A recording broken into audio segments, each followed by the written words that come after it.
What's going on? Super dope. My name's Kyle. Thanks for checking us out. If you're new, welcome. Feel free to rate and subscribe to the show if you enjoy this shit. The reason I say that, in case the old listeners are like, why is Kyle starting the show off weirdly? It's because we're doing something a little different this week.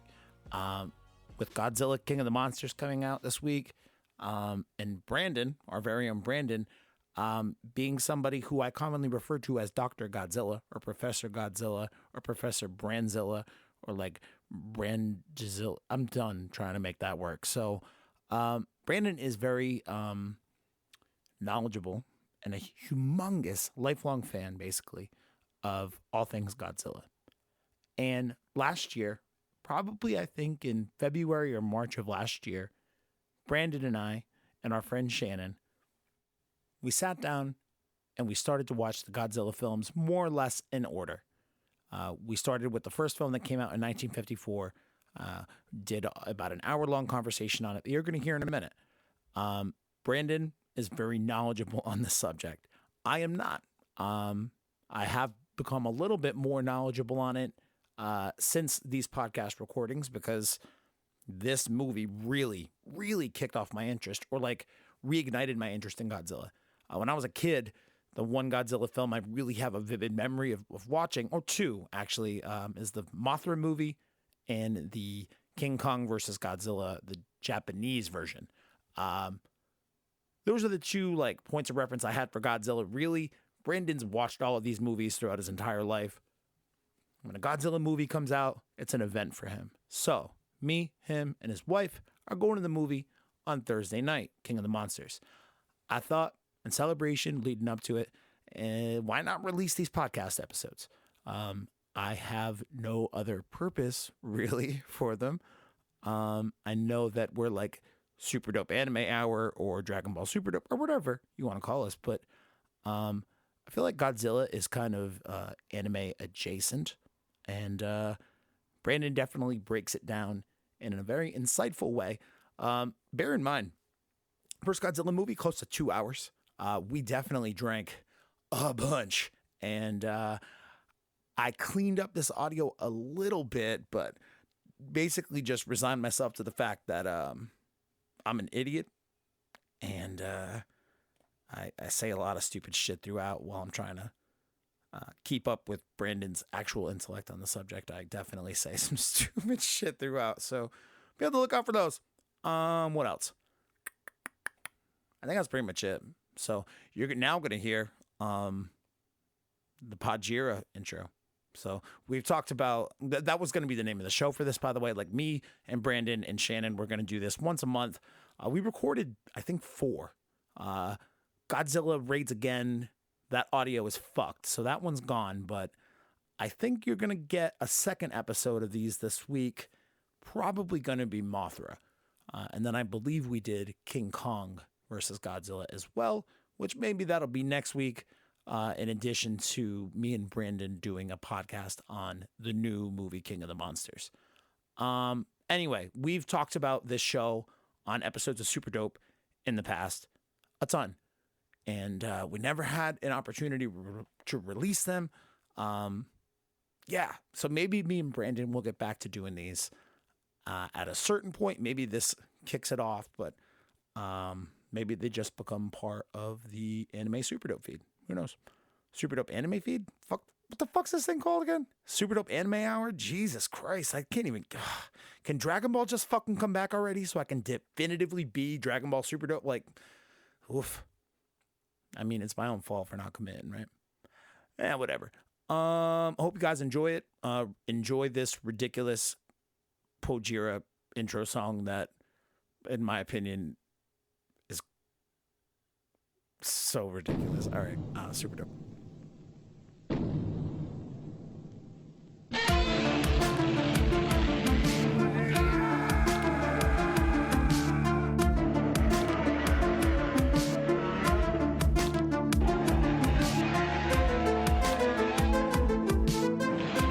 Welcome in to Pojira. My name is Kyle. Thank you for checking this out. In the room with me today, we've got Shannon and Brandon and Shannon. They kind of rhyme when you put them in that order, but the first time I said it, that didn't rhyme. Brandon and Shannon. That one kind of makes sense. Shannon and Brandon. I don't know. Either way.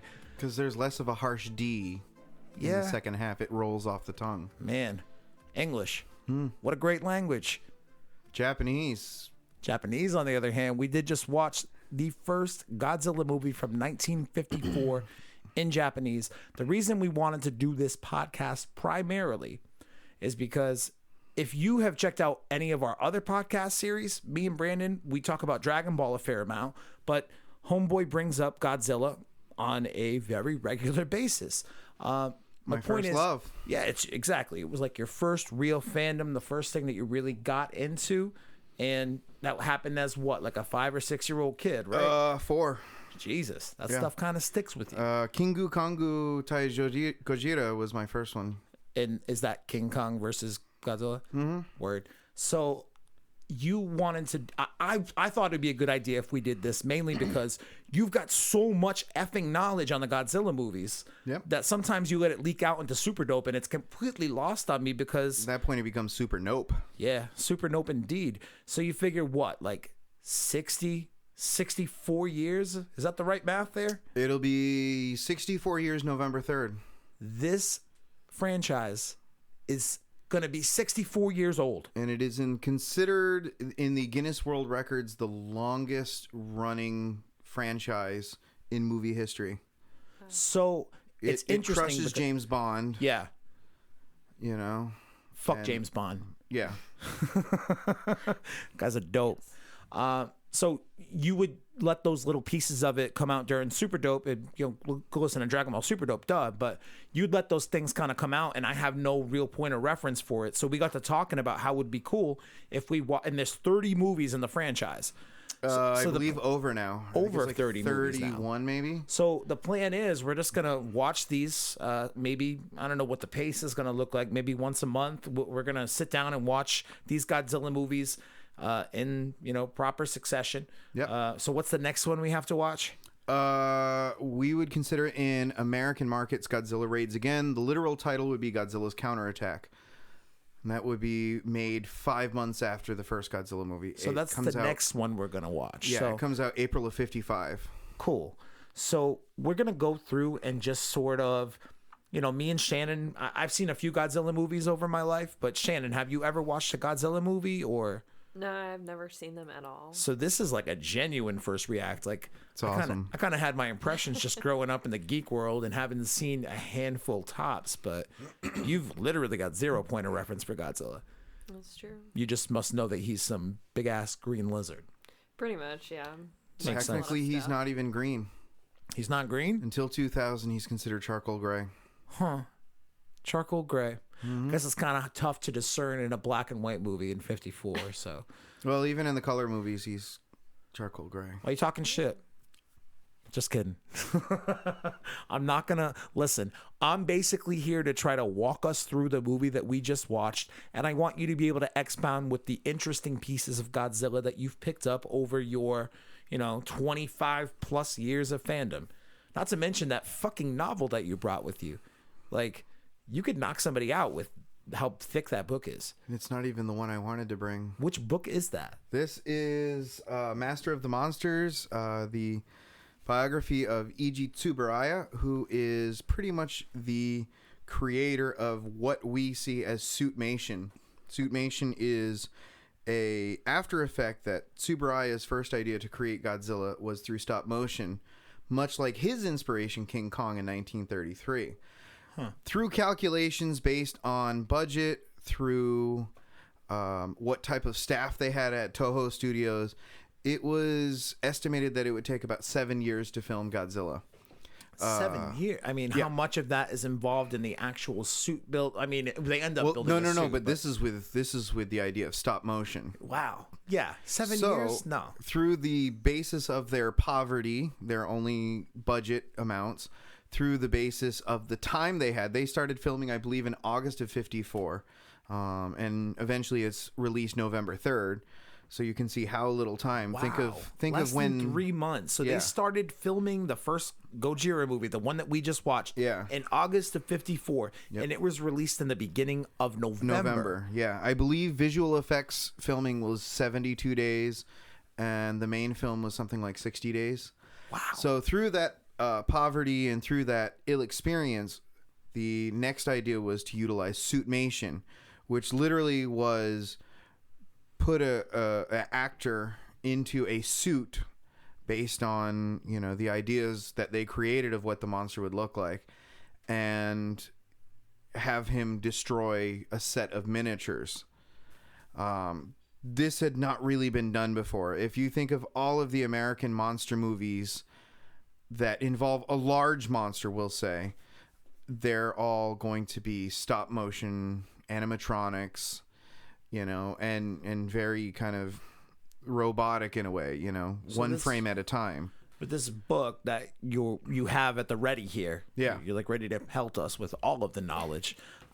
That really follows what that progression looks like. How they initially looked into making Through Godzilla. the eyes of the creator of that, E.G. Tsuburaya, So who is the father of Kaiju Eiga, or Japanese monster movies, special effects. Huh. So he's like the most- special effects guy. He's the special effects guru. He was the one who created monster movies almost as the way they are. Kind of like Willis O'Brien did with King Kong, or later in the 50s, Ray Harryhausen did with, like, you know, the Cyclops and all the Sinbad movies and all that shit. Yeah. So in respects to his place in, I mean, not just Japanese film culture, but film culture around the world now. If you think about how much, say, Godzilla is a cultural icon. So I mean, they're still making movies in ode to that now. Pacific Rim comes out next month. This month. the first Pacific Rim fucking ruled. I cannot wait to see the second one, especially because Middletown native Charlie Day, he's got a much larger part in the second one, it seems. Supposedly. Woo! And John Boyega. But let me ask you, I'm sorry, what was the last name? John Boyega? No, Tsuburaya. Subaraya. I E.G. tried to read it Tsuburaya. upside down just now on your fucking binder of your book.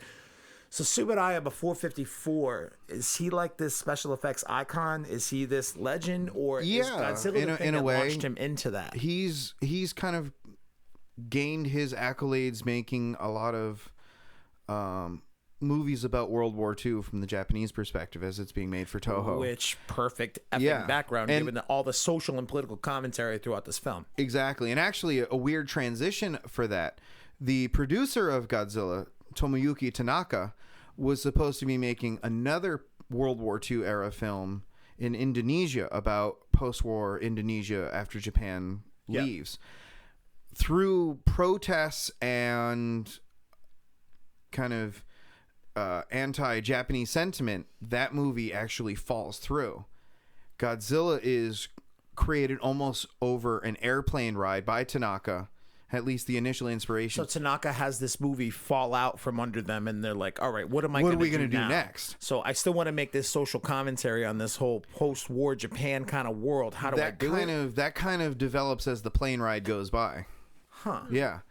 And And somehow a giant fucking lizard comes out. well, he was also fascinated by an upcoming American movie called The Beast from 20,000 Fathoms.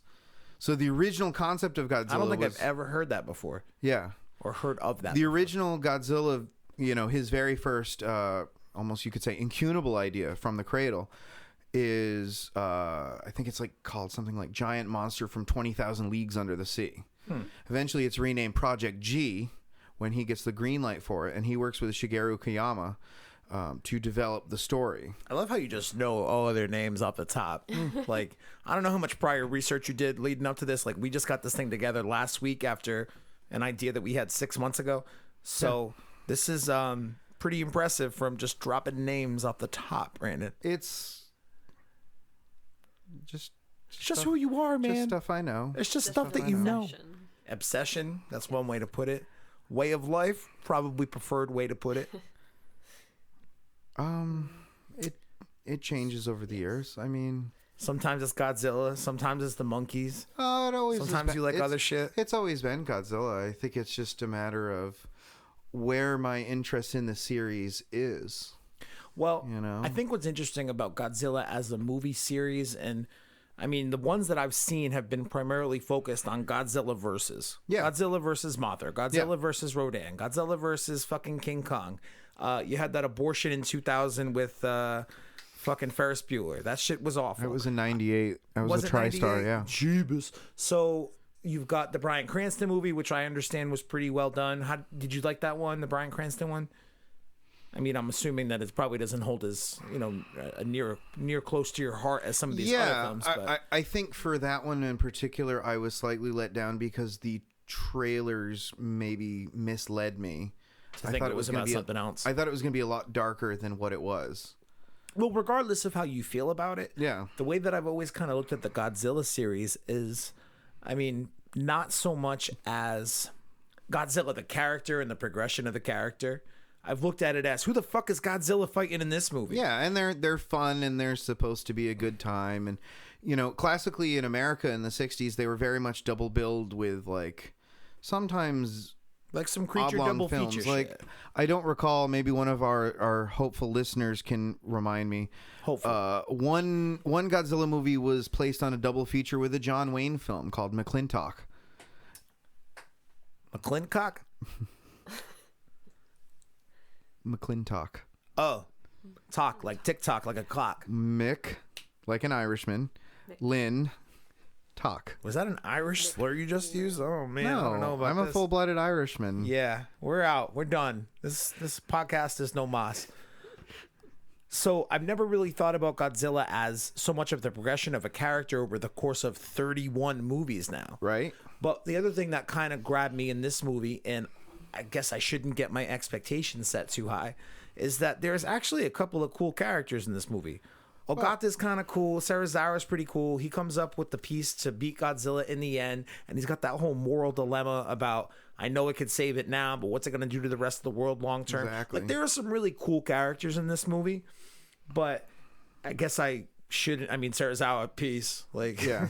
we appreciate your sacrifice. Thank you for your service, but Whoops. we're not going to see these characters again. Godzilla is like the main through line in all of these stories, obviously, because Right. they're Godzilla movies. Stupid fucking thing to say. As, but- as a slight spoiler, Emiko, the female Yes. lead, will reappear. the same character 40 years later. Because I know that as we watched it, Yeah. it said that they use a lot of these actors in future But movies. she'll actually reprise her role as Emiko. Is she like the professor now? No, Because that'd be cool. Elderly or something? she's it's made 40 years later. Oh, Godzilla 94? Godzilla I believe it's filmed in 94, 95. It's called Godzilla versus Destroya. Huh. That was when Versus. as will progress eventually, when in the 90s Toho said, we've really run its course. Godzilla's over. It's done. So that was like the Goodbye Godzilla tour. That was the Godzilla. Yeah, The goodbye. first And then one. No. Godzilla versus Destroya. And then 4 years later, they licensed it out to fucking TriStar, Miramax, whatever BS back then to, Yeah. what, revive the franchise? Yeah. And then they're kind of embarrassed by that, and they're like, we need to Kind make of. another one. Godzilla babies in the sewer. The thing was 3 hours long. Wait till we get to Son of Godzilla. Oh, man, does it get worse? Son of Godzilla's a hoot. Godzilla's Revenge is even better. Oh, man. Oh. I can't wait to watch some of these bad ones. We're going to have some rough days. I mean, Shannon, have you watched any kind of these, what do they call them? What's the proper terminology for Sequels? these monster movies? Kaiju Ega. Kaiju Eiga. All right, where are we? We got to like make a dictionary for this show, I swear to God. In terms of the Kaiju Kaiju Ega. already, man. I'm going to have to write it down. I'm going to have to like bring home my Kaiju fucking, Eiga. what is it? Kaiju Ega. I might even be saying it wrong. Honestly, EIGA. let's get like some vocab words that we got to learn each week. All right. I'll Is work that, on that. Is that cool? I'll work on that. That's all right? cool. We can totally do that. That'd be a good idea. Yeah, I feel like if we're gonna right. have any kind of service to the audience, if we're gonna provide That's smart. any That's type of smart. value, let's try to not be completely No, ignorant that's really smart. I mean- we're not being assholes. I don't know though. If you know me, like, I know you. yeah, I'm kind of ignorant dick. How often do I speak highly of him? Pretty often. Oh, shut the fuck. No, So I'm serious. I didn't pay her to say that. not yet. You're gonna owe her when you bring her home. You're gonna have to be like, here's that $10 for that nice compliment you said about Kyle. It's fine, homie. Just put your wallet away. What $10? Oh. All I've got is secret codes. Come on, man. You don't got a ham in the wallet? No, I'm vegetarian. Ham and strawberries? Anyway, So, with the kaiju movies, this one was like, I wouldn't call it the first of its kind, because obviously predecessors like King Kong exist. there are numerous predecessors in the American market. There are even legends, and there are a few film stills of the Japanese making their own version of King Kong, which is called King Kong in Edo, which is the original name of Tokyo. Huh. And but those were lost over time.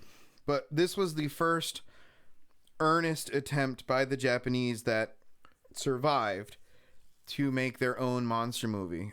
E.G. Tsuburaya had his own idea that the monster would become, or would be like a giant octopus that would prey on shipping and such.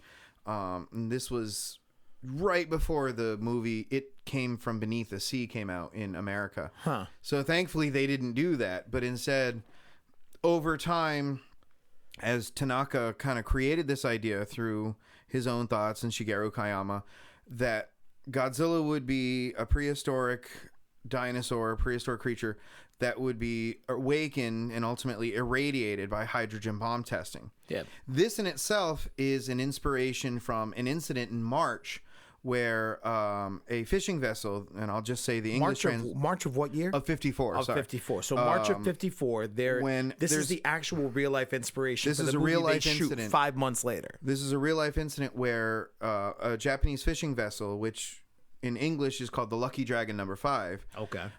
is fishing off some waters which is near a hydrogen bomb testing done by the Americans. Either they drift accidentally inside the quarantine zone, or the blast is much bigger than ever anticipated. The fishing vessel becomes irradiated, and before they realize that they're irradiated, the fish already goes to market. And then soon after, the fishermen start getting sick, and they start testing the fish, and they had to burn like, I think it's like something like 500 tons of fish. Holy shit. Because pretty much you don't know where that fish went, so everything has to just get destroyed. Yeah. Kind of like mad cow disease. Start over. Yeah. So that was kind of deemed the second atomic bombing of Japan. It's kind of kept under secrets to keep, international politics okay. And that's actually a scene that you referenced while we Yeah. were watching the movie. There's this whole piece in there where it's like, when they first discover that Godzilla is real. Do we tell people that this was potentially caused by atomic fallout? Or Yeah. and they decide like it's not good for international politics, Yeah. and then you've got that choir of people sitting in the effing stands, just like it's wrong. People The deserve to know. the women's group are like, no, this So is real. it's Let it almost out. like an exact call back to that same incident in March. Exactly. Do we tell people or not? Exactly. But you have to. And there's such a even though by this time America has ended its occupation of Japan, it really hasn't. We still have at least 3 major air bases, I think, in Okinawa. America still has a massive presence in 54 over the Japanese. So, we don't want to, shake that, and we don't want to interfere with the Russians. We don't want to make this an international scene.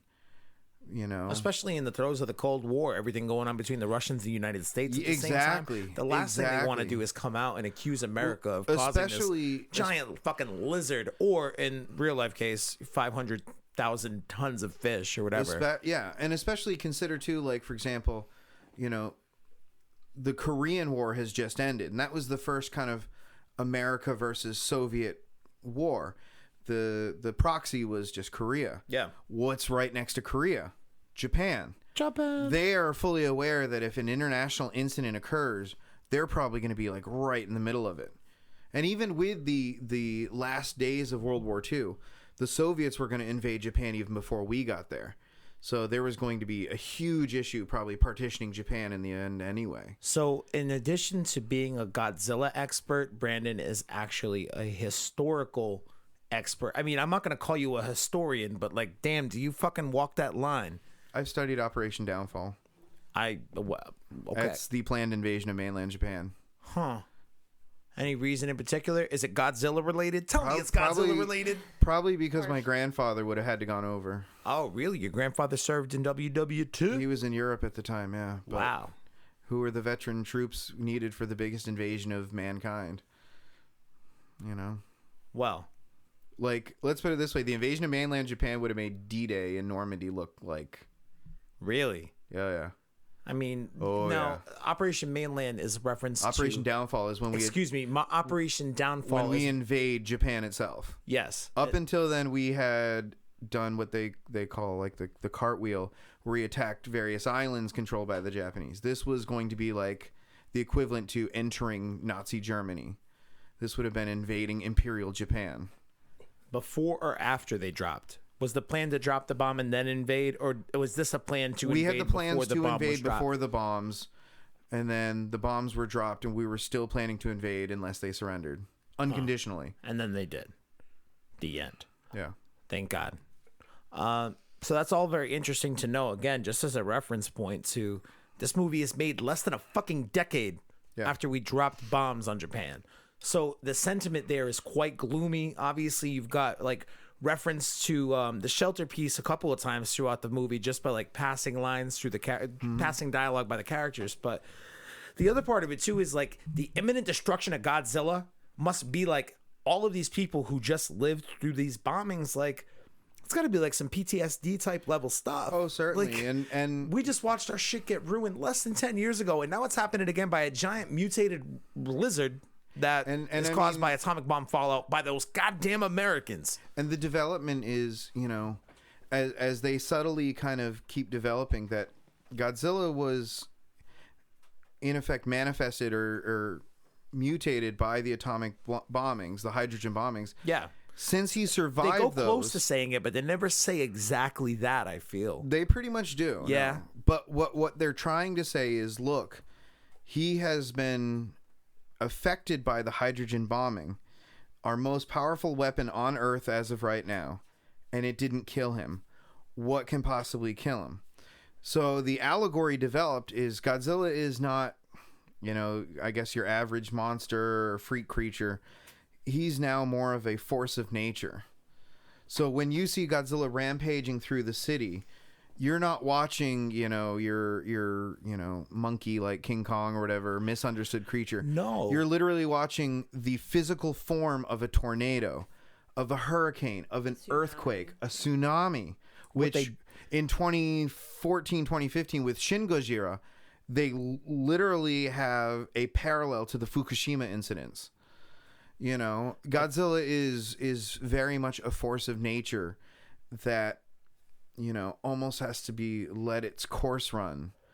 You know, Well, you the can't first- stop a tornado. The first part of this movie does such a good job before they do like a couple of peaks, not Yeah. quite full reveals of the scale. Exactly, But they do exactly. a good job of building up the suspense of what ultimately is behind all of these things that seem to be like Yeah. borderline natural disaster kind of things. These ships sinking. Like people equate it to like a really bad hurricane or a Yeah. tsunami, and it's like, nope, not the case. No. This lizard's about to fuck up Tokyo. And I mean, you know, there's what he arrives in Tokyo Bay the first time, but doesn't make landfall. The second landfall is a very brief attack. You know, he destroys the rail yards.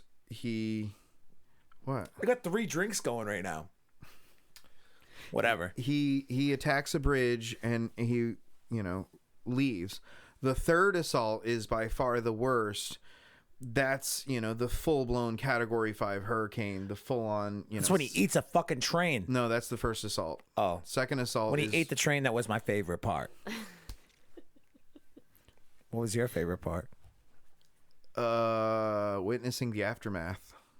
Of that initial attack? Is it No, the initial the attack? second assault. The second assault, yeah, that Yeah. shot, and you said, wait for it. Yeah. And I was like, what the fuck's about to happen? And then the next shot is just everything just is the absolutely city. destroyed. Yeah. It's kind of... I think to me that's the most moving scene of the film because you feel helpless knowing that that was once, you know, the capital of a nation.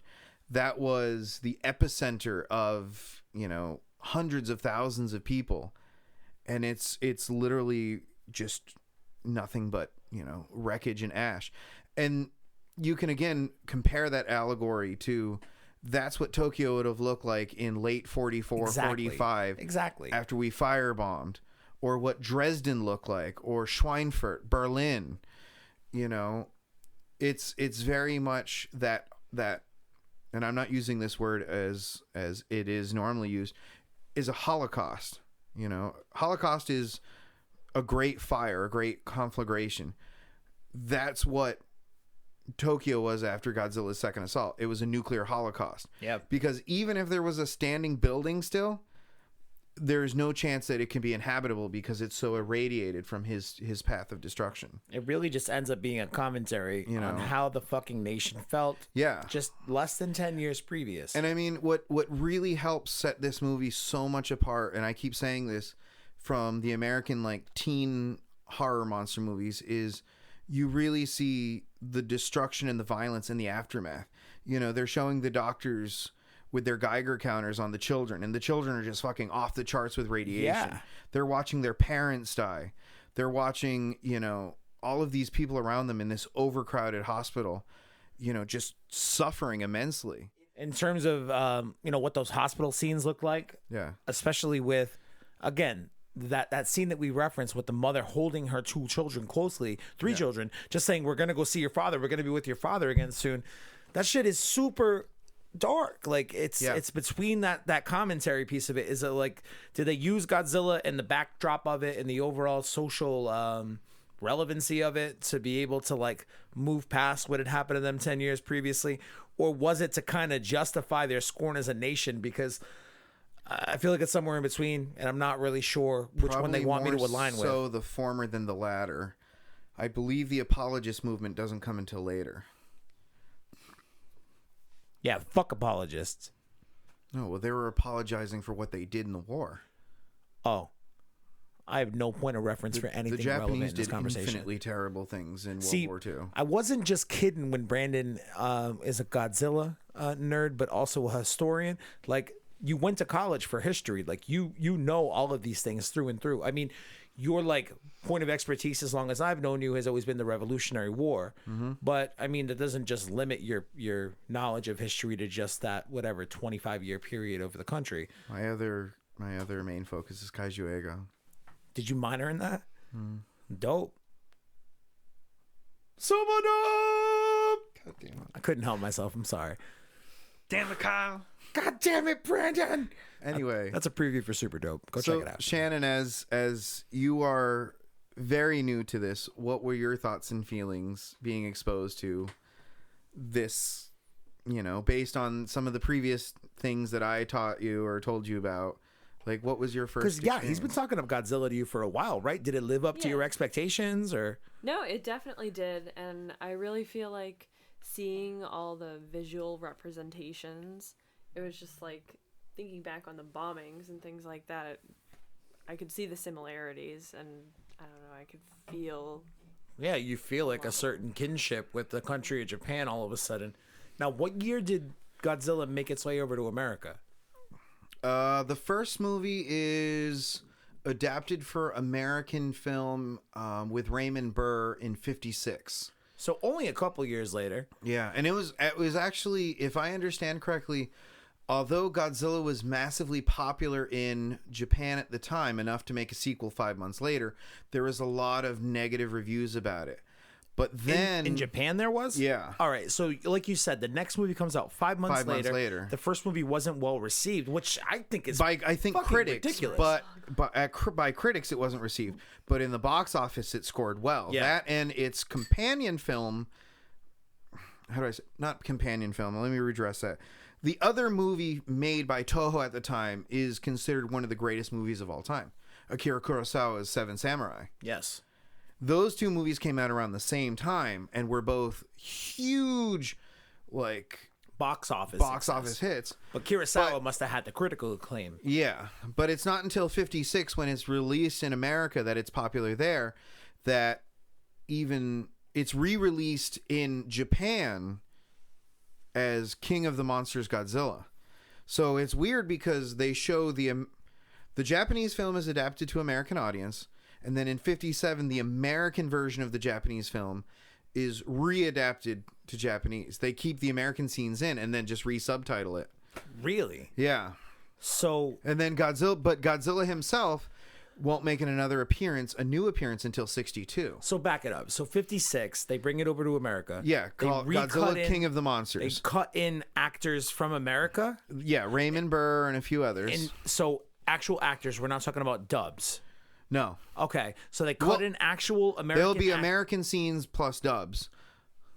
dubs for the parts that are kept from the original Exactly. So like 54 film. Ogata, Sarazawa, Emiko. And then two years Dr. later, Yamane. A year later in 57. a year later, Japan takes that the American cut. version and then So there's subtitles like it. there's like two versions. I mean, if you watch them in Japanese, Essentially. there's two versions of the first movie. Essentially. That's fucking strange, I but almost- also kind of cool. Can we This is- watch this the other is- one? It's in the other disc. You can watch Oh, it. really? Yeah. Cool. I want to watch that. So even though the social climate and the social commentary that's going on throughout this film is fairly relevant, I don't even think that's the most interesting piece of this movie. And we talked about it a little bit, but we didn't get too in depth on it. The real interesting piece for me in this movie is at the end with Sarazawa-san. Sarazawa-san. Sarazawa. Sarazawa-san. Sarazawa! When he basically reveals, and it Emiko. sorry. When Emiko eventually reveals the secret to Ogata that he has this, what was it? Oxygen destroyer. Oxygen destroyer. So like you go back and you see that scene with the fish, because when you first see it, you're like, what the fuck just happened? Yeah, you guys were like, Give oh. everything. Yeah, Amiko's like, oh, it turns away in horror, but like you've got no idea what she just What witnessed. Emiko just witnessed. Yeah. And then they go back to it, and then they Yeah. show you that it literally just eradicates all of the fish in there. Yeah. Destroys all of the oxygen within that piece of that body of water. that fish Exactly. tank. And, one of the things I was kind of mentioning to Shannon beforehand, too, in my various thought processes was, that's also very feeling because you feel almost sympathetic to the monster because he is awoken in his slumber and essentially eradicated. And That he's- whole scene where they deep dive underwater Yeah. to let out the oxygen and destroyer. he's very much a victim because, It's so fucking sad. Like Yeah. he's just a creature amongst the world, just sleeping in Tokyo Bay. and considered at that time he was the only one of his creature. We later find out that there are others, oh, there's others. but he is considered the only creature left of his Time. time. I mean, they reference him back to the Jurassic. Yeah, period. yeah. So yeah. And so you feel, even though that you witnessed, this destruction that probably caused the deaths of thousands of lives, those who are radiated will, as Shannon very much pointed out, slow, painful deaths because they're irradiated beyond any help. But you almost still feel sympathetic to this monster because he hadn't actually done anything wrong. It wasn't like he launched missiles to destroy a country or declared war. He didn't ask to be born out of atomic fallout. It just kind of happened. Exactly. Yeah. Exactly. Well, that piece of it is really powerful, and that whole scene underwater. And I mean, I said it to you while we were watching it. Like, what the fuck's Godzilla doing underwater? Yeah. Looks like he's just looking at stuff. Oh, he just woke up from his nap. Yeah. And now somebody's gonna blow him up with an oxygen destroyer. But not that piece specifically is interesting. I mean, yeah, it's a very emotional, it's a very powerful scene. Yeah. What really gets me is that whole Sarazawa complex there. It's the morale piece of it. It's like, yeah, I could use this to fix this problem right now, but the second I let this out, somebody else is going to use this for even worse things. Yeah. And that whole morality struggle there is really what kind of got me invested. And again, I said it earlier, like, it kind of bums me out that I'm not going to, I mean, obviously I'm not going to see Sarazawa again because he dies. As a character, yeah. But like the characters in general that are in this movie, I felt like were pretty strong, and you could see them in future installments of the franchise. But ultimately, outside of Emiko, 40 years from now, you don't, and that's kind of bumming. And that's kind of, I guess, in an older perspective to me, maybe a flaw is that you really, especially in this movie, and I'll admit for me, the next one in Counterattack, you become attached to these characters just like you would, say, Han Solo or Princess Leia or I love Han Solo. even Mr. Spock in say Star Trek. You Star Trek become 4, when he you dies, become I'm sad. attached to these characters, Yes. but they're not going to be,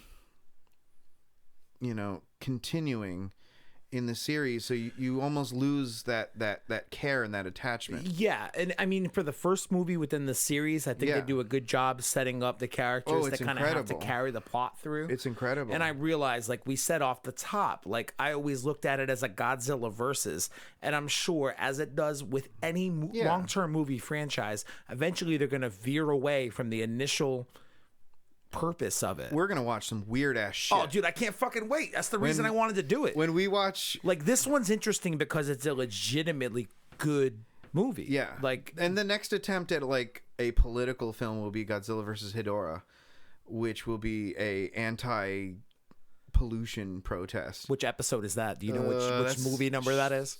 Hedorah 71, 10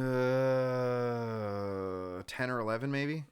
Well, 31 films for us to get through. So, either way, I mean, this first movie. Ways to go. This first movie isn't just like, and again, it's because it's the first, but it's not just another chapter in an installment of Yeah, Kaijuega. I'm learning. Yeah. It's not just another installment in another Kaijuega fucking movie Yeah. series. You know what I mean? I mean, to me, I will always have my favorites, which are Counterattack and then Mothra versus Godzilla. Counterattack is the next The one. next one. Mothra is what in the fourth. The fourth one. Oh, okay. So that's one in the 60s. 60. That's one of two made in 64. Cool. So King Kong versus Godzilla 62, Mothra versus Godzilla 64, Ghidorah the three-headed monster 64. And then We've got so many movies to watch. They're made almost. But what I was going to say is, even though the first one's not my favorite, it's so important and so impactful for so many reasons that I will consider it probably the most important of the series. Yeah. Because it has such a defined meaning and such an important kind of revolutionary, creation, that it if there were never another Godzilla movie made, That would have been enough. it would still have been just as important, Yes. I think. Yeah. Fuck yeah, dude. Good way to fucking put that. yeah. Now, one of the other things that was really striking that makes the movie complete, and I'd like for Shannon to elaborate on that, is the importance of the soundtrack. What sometimes what helps make a movie even better is its soundtrack, and you really had some commentary. I was a sucker for it. Yeah. Yeah, especially towards the end. Yeah. That. What was the name of the? Sorry. What was the name of the piece of music? At the ocean floor. At the ocean floor. Yeah, you made me get up and turn up the television. I have no remote for this TV. You can't just be like, turn it up, Kyle, because I have to get up. That's what I want played at my funeral. It's powerful, though. Exactly. It is, and seeing all the visual representations with the music too. Yeah. It makes you feel a lot when you're looking at it. And I mean, if you ever, and I apologize if you ever do, if you ever watch it again, they also play the first half of that song when they show the aftermath of the second assault. Oh, really? Yeah. They play, it's a little bit softer, but before the prayer for peace with all of the young girls, when they start showing, all of the aftermath scenes of the ruined city, the hospitals being overflowed, people dying left and right in the hospital, the music being played behind us at the ocean floor. And it's just really powerful because, as you were saying, Kyle, it's very slow moving. It's very kind of minor. Melancholy. It's very melancholy. Like, there's some little major-ish pieces in there. Yeah. But because of the mood and just like the tempo of it, it's like hopeful at the same time defeating, I think is the best way for me to describe it. It's impactful. Yeah. And how did you feel about Prayer for Peace? All those little kids. Oh my gosh. All those little Hearing kids. all of them. But then I think I was the jerk and I was the one saying, "Oh, but they're all gonna die." And I'm sure they all did. But that kind of brings up a question that we spun out there as a joke during the movie. Because I said, like, I believe you will. No, don't hate us, Historion Brondon. Wow. I didn't mean to make that rhyme, but naturally Anyway. happened. Proceed. So you got like 2,000 little kids singing this prayer in Yeah. that scene, right? Yeah. Where are they? Like a gymnasium, a school or something? They're probably in a gymnasium, yeah. All right. If you think about, yeah. What if Godzilla just stepped through the roof of the gymnasium and killed like 2,000 kids at once? That'd be depressing. That'd be deflating. That'd be a real downer of a piece of the movie. What did Stalin say? I don't a know, single man. death is a tragedy. 1,000 deaths is a statistic. I'm glad he didn't say a comedy, because in my case, it's a comedy. It's not a comedy. This Bunch is of little kids getting stamped out by Godzilla. It's hilarious. It's the better way out. All right, so that begs the question: if you had to be killed by Godzilla, and I think this is where we're going to wrap it. I mean, do you have some more commentary that you need to fucking lay on us before I unearth this like No, go polarizing ahead. question? Proceed. What's the polarizing question? The question is the one that I'm about to ask you. If you were to be a victim of Godzilla's rampage, If Godzilla's about to kill your ass, how do you want to go out? Brandon, answer. probably in one of those JSDF fighters. Oh, wait a minute. I didn't give you a fucking fighter jet in this scenario. You are not shooting missiles into this dude. Nuh-uh. Nope. Back it up. Try again. You are a regular old civilian hanging out in Tokyo.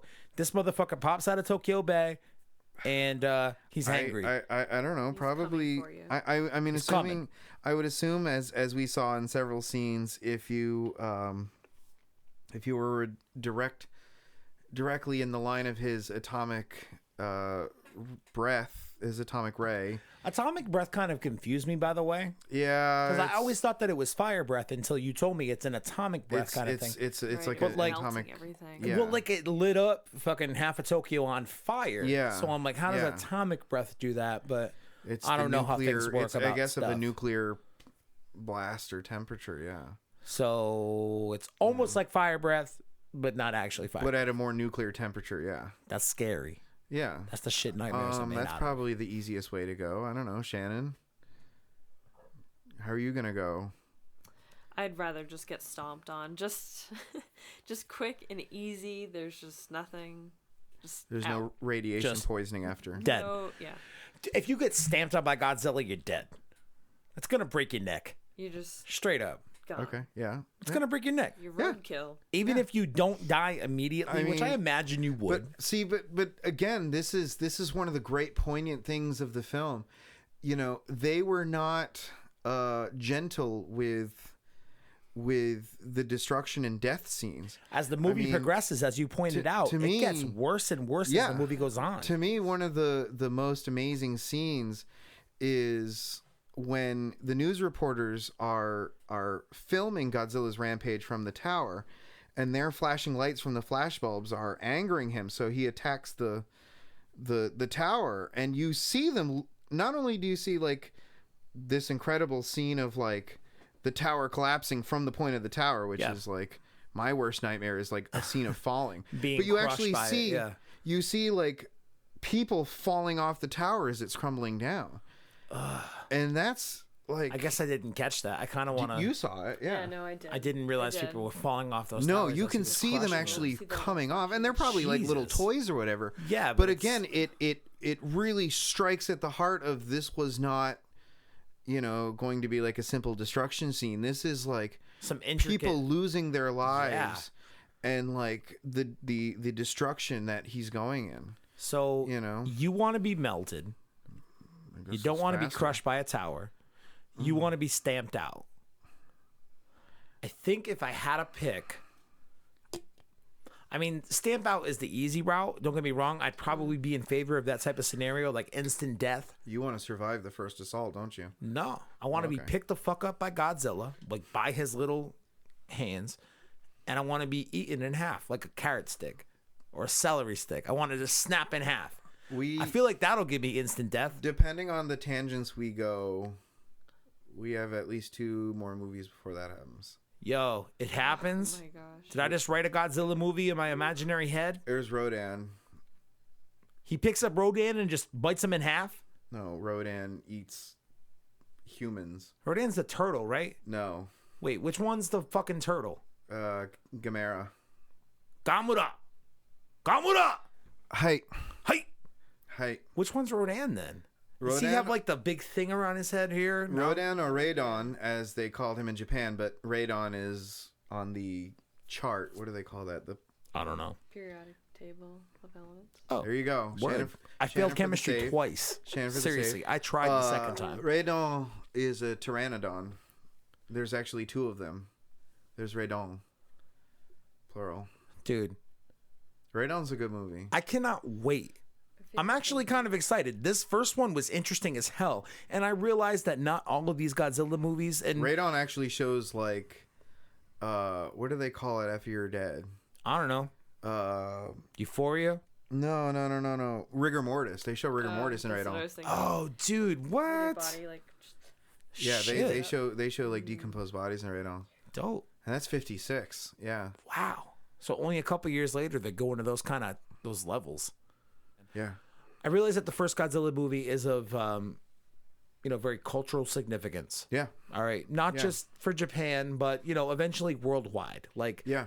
Godzilla ends up being the way, at least not entirely, but Godzilla movies coming to the United States is almost how Japan sort of reintegrates itself into American culture a little This bit. is before kung fu movies. It's before kung fu movies. It's Yeah. before the anime of the 70s, the Force 5 kind of stuff. With I mean, I think the first major Japanese anime, and again, our followers can correct me, would be like Johnny Soko or like Johnny Robot or whatever. I don't know, man. I mean, my earliest reference point to anime is in the 70s. If you talk to anybody just above our generation, they grow up watching Ultraman.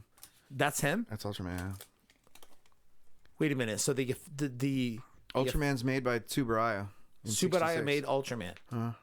So 12 years after Godzilla, he uses a lot of the same kind of effects techniques in terms of like the building up the suit in terms of the scale and destroying. Godzilla's suits will be used at least to create two of the Ultraman monsters.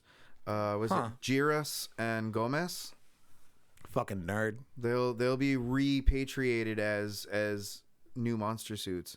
My point is, Godzilla comes out in 54, and it's one of the things that really helps integrate, the opinion of Japan as a country back into the American conscious. They're no longer those As a grieving country. as a grieving country, but not only a grieving country, but this grieving country that's giving them some dope ass content. Godzilla movies, kung fu movies, anime starts to come in the late 60s, early 70s. And I mean, like we said, we do a fucking Dragon Ball podcast. Like, I'm well aware that we would not have a Dragon Ball podcast if this first movie that we just watched today, that came out in 1954, Yeah. and was filmed, produced, cut in less than 3 months' time. I'm well aware that I would not be doing a Dragon Ball podcast if this movie didn't hit. With excessive dangers and the most intricate of details. I mean, there's a great story that I think it's Tsuburaya and Let me put down my beer. Story time. Tomoyuki Tanaka, and the I'm director. so impressed by your fucking knowledge of these names. The I just wanna director say. of the film, Ishiro Honda, they like hole themselves up in a hotel for 3 weeks to like bash this out. And at one point, they're in the middle of the city and they're planning the destruction scenes. Which movie is this? The first Godzilla movie. Okay, but the first one. They're planning the destruction scenes of what buildings should be built to be destroyed and how his path should go. And they're overheard by like a police officer. Oh wow! And he's like, this is like the original like idea of terrorism almost. for real. And they have to kind of be like, look, no, we're with Toho Studios. It's okay. We're making a movie. So basically, Godzilla is the reason the NSA exists. Yes. Got it. So that was really cool. And one of the things I'd love to hear before I die is Godzilla actually, before it was even movie, came out in July of 54 as a radio series. Really? Yeah. You've never heard it? I have not heard it, How? unfortunately. Well, if you were to hear it, what the fuck would that mean for you? It had to have been in Japanese, so you wouldn't be. I mean, unless you and I bite the bullet and go Yeah, take some that's goddamn true, Japanese isn't it? classes. not going to be much for us to take out of that. Life over. Well, I mean, maybe somebody, if you looked on like YouTube or something, like, Unfortunately, I There's haven't. captions. yeah, we Yeah. could probably take a look around on YouTube for that. Yeah. Maybe somebody I mean, it'd be uploaded it and interesting to hear the subtitled it. serial. And honestly, too, I haven't been able to acquire it, but probably some of our fan base has. There's a lot of Godzilla manga that came out Really? when the movies Before? were made. After 54. I believe there might even be one for 54, but I would probably be Wow. corrected. I want to say as early as Mothra versus Godzilla, there's manga, but yeah. What year was Mothra versus 64. Godzilla? 64. 64. Cool, man. I have to research that. Unfortunately, I didn't have time to research the manga of it. No, it's cool. I didn't even know there was manga. So, what's cool about this first episode is the cultural significance for this has kind of resonated with me. Shannon, I hope you feel the same. I mean, overall, how did this movie leave you feeling at the end of it? No, it definitely did with me too.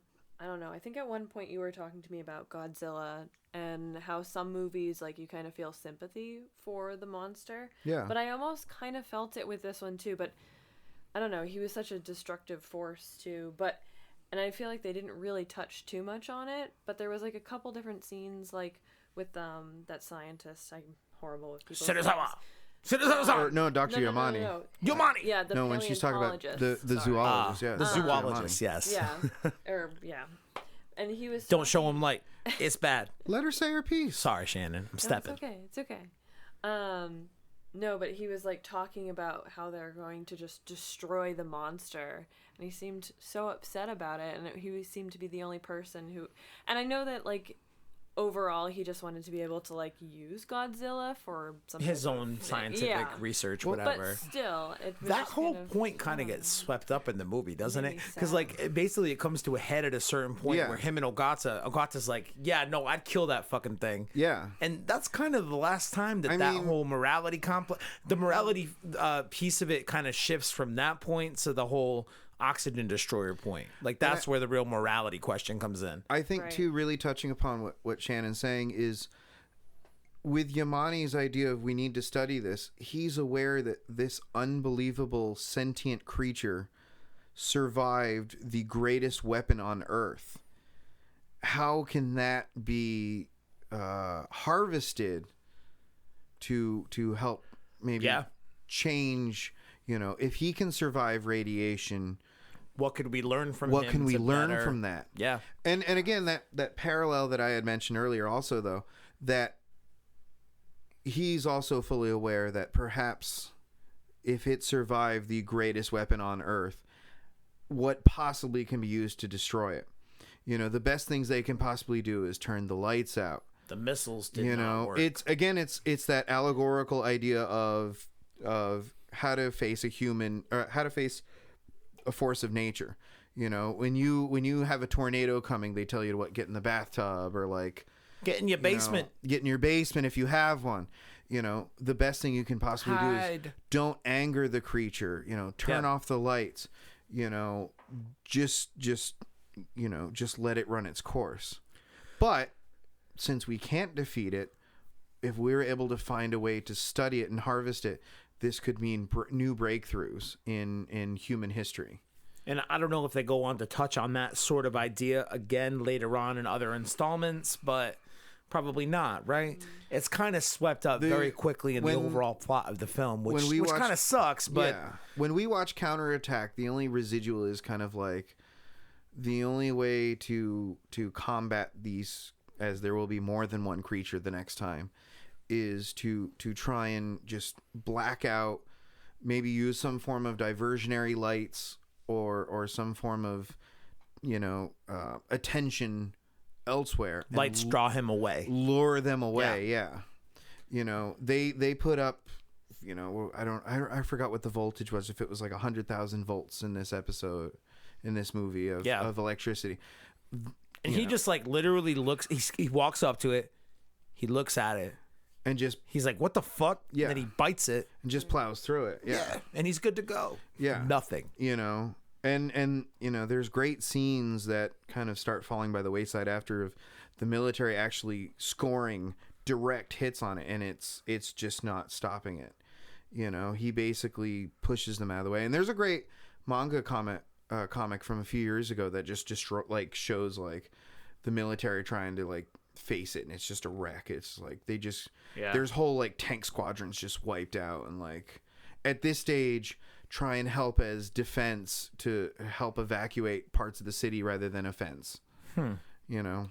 Well, I think the interesting thing about this movie, and it definitely gives me an interest going forward in this kind of podcast, is the cultural significance is there. And given how tied, or how much of a fan, I'm not going to say I'm tied, but how much of a fan I am of Japanese culture. Yeah. I feel like I'm educating myself legitimately. Oh, totally. And I realize that at a certain point in this series, it's going to get to the point where these movies are borderline comical in some senses, but I'm okay with that. I'm sure you're still going to have some great historical information, historical references, because you've got the history piece, but you've also got the Godzilla piece. I think as the series progresses, we'll be able to spend more time laughing and discussing, you know, the fun highlights. So basically, it's going to get funnier from here on in. Is this the most serious episode we're going to do in the series? Did we just draw in a bunch of intellectual nerd types? Probably at least till the Return of Godzilla. Shit. Like the ending of the Return of Godzilla, I fucking lose my shit. Did you cry? Bawl. Oh, big time. Oh, dope. And then even worse, I found a couple of months ago on YouTube, like the B-rolls of the different screams of pain Godzilla has. And I'm just like, I can't take this shit. I'm done. Wow. Well, and then when we get to Destroya, I probably will leave the room. Okay. Like, I need to go take a minute. Well, at the risk of having you blow your load prematurely, no, I don't want you to. Cut. God damn it, Brandon. I can't even use that cut. Why are you fucking yelling into microphones? You've done a really good job not yelling at you today. You said gross things on the radio. I did? What did I say? Blow your load. It's not even that gross.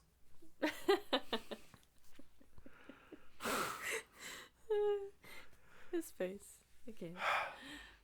At the risk of having you, I feel like I can't say blow your load, but I'm going to say at the risk of having you blow your load, I don't want you to overexert yourself on the Godzilla analysis today. Bitch. I'm not going to use that. You've been obvious, Brandon. Let me fucking wrap it up in a way that'll make sense, because now you fucking have me self-conscious about my words, because you're a dick. Oh, how does it feel? How does it fucking feel? Are you legitimately not self-conscious of your words? Because you fucking should be. Apparently I am now, considering every word I said the other night when I was at the friggin' shithole bar was overanalyzed. What? What shithole bar are you referencing? In Pennsylvania. The only thing keeping me sane, besides my, like, fastidious alcohol intake, was you two, how do I say it, developing a good rapport by... You and me? By beating up on your dumbass. This is what he calls it. Yo, are you are you okay? You need a hug? You know I'll hug the shit out of you. I give great hugs. Yes, you do, and I will accept a hug after I go potty. Oh, because I don't want to make you pee. No. Because that'd be weird. It's not weird. I just have to go potty again. Of course you do. I'm sorry. You've only peed 3 times since you got here. Why are you counting? No, it's like at least 'Cause how 5 could or I- 6. Why are you both? Yeah. It's Why are you like both counting? 5 Cut or all 6. of this. It's Cut like all of immediately this. get I'm not here. cutting any of this now. This shit No. just made its way in. Can we focus on the seriousness? We had some serious booze. We like, did some until you things started going- fucking You're big on talking. the boohoos. I didn't what? I said you're big on the boohoos. I am not. This Dude is a very loves serious movie. boo-hoos. What? Boo-hoos. Boo-hoos. I just sounded like an owl, sort of, no? A little bit, yep. Shit. What? I'm gonna lose my cool. Let's go. No, I've been waiting for you to lose your cool for like 5 years. I'm behaving. Oh, no. Anyway, what do we got to talk about next? I'm just trying to wrap the show. Okay. Are you okay? I'm good. Do you want to pee now before we wrap? No, let's wrap. Okay. We can have other discussions after. Just. I'm going to hug the fuck out of you today. He's so excited. I'm going to hug you till you pee. And that was the first episode of Gojira. Brandon, man, fucking Dr. Godzilla, whatever the fuck I call him, Professor Gojira. He's knowledgeable, man.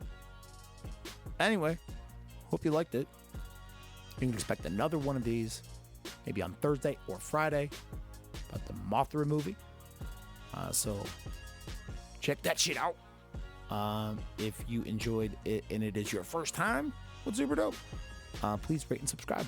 Apple Podcasts, Stitcher, Spotify, all the places where the podcasts live. And before we wrap, special happy birthday to listener of the show, my good personal friend, Dan Berardi. 30 years on this beautiful green planet Earth. Let's think about climate change, deforestation, all that bullshit. Well, that's science-based bullshit. Maybe it's not so green these days, but Dan, that dude, as good as they come. Expecting his second baby. Soon to be wed, I believe. I don't know if y'all set a date. Who gives a shit? Example of a man, Dan Berardi is. Security Dan. It's where the party is. I tried to make it rhyme, dude. It didn't work. But happy fucking birthday, brother. We love you. Super dope. You should come record an episode of the podcast soon. Because Dan is local to me. And he's welcome. Anyway. Talk to y'all later this week. So